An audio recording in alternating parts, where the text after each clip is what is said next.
এইখিনি 25 দিনৰ পোৱালি যেন 25 দিন হৈ গ'ল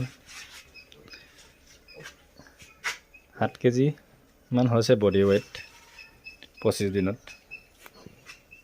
সেইদিনাখনি এটা মৰিয়ে থাকিলে অলপ এই দাগ লগা পোৱালি এটা আছিলে কি হ'ব উপায় নাই বা লোকচানৰ দিনে পিছ ঠেংটো গছকিছিলে তাৰপিছত আকৌ আগ ঠেঙো গছকিলে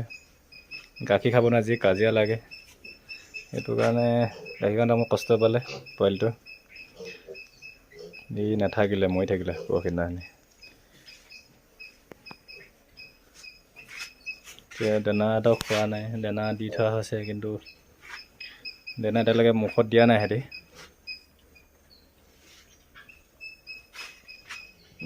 চেহেৰা ঠিকেই হৈ আছে বাৰু বৰ্তমান এইকেইটা ইয়াৰো 3টামান পোৱালি লেঙুৱাই আহিছে কি হ'ব জানো ট্ৰিটমেণ্ট কৰি আছোঁ গছকি একদম ফুলুৱাই দিছে ভৰি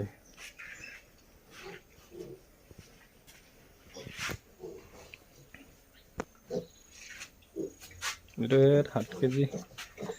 কম নহয়